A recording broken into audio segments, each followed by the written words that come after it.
Sienna Venture Capital est née mi-2022. Nous sommes une filiale de Sienna Investment Manager, elle-même détenue par le groupe GBL, qui appartient aux familles Frères et Desmarais. Nous sommes arrivés avec l'équipe après plus de 10 ans d'expérience dans la tech pour mener l'activité tech au sein de Sienna. Nous avons dans le passé déjà investi dans 70 startups, dont 46 startups israéliennes, qui est notre cœur d'expertise, puisque nous sommes devenus le plus gros investisseur européen en Israël, ayant investi dans plus de 46 sociétés en Israël.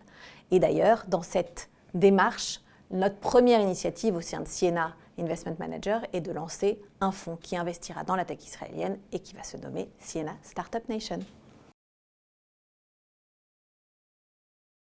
Alors la Tech for Purpose, c'est pas un terme marketing qu'on a inventé, mais on se définit comme des investisseurs engagés, nous-mêmes au sein de l'équipe d'investissement, et on a envie d'accompagner des entrepreneurs eux-mêmes engagés, donc des entreprises qui auront la volonté d'avoir un impact positif sur le monde, l'environnement, de traiter des enjeux sociaux et sociétaux. Et c'est ça notre démarche d'être des investisseurs Tech for Purpose. On investira en particulier dans des secteurs qui amènent un impact positif au monde et à la société, comme la cybersécurité, la santé digitale, l'agritech, la mobilité.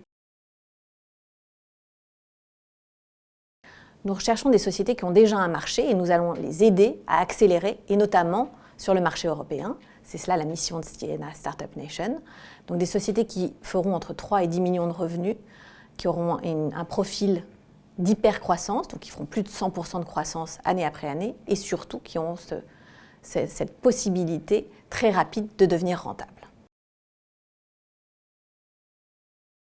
Alors le marché israélien est un up technologique incroyable, le deuxième après les États-Unis. C'est celui qui génère le plus de licornes après les États-Unis. Et d'ailleurs, si on compte le nombre de licornes générées en Israël, elles sont plus importantes qu'en Europe. C'est aussi un pays qui a le GDP per capita le plus important lié à l'innovation. L'armée a un rôle très important aussi dans l'incubation de sociétés et en particulier dans la cybersécurité.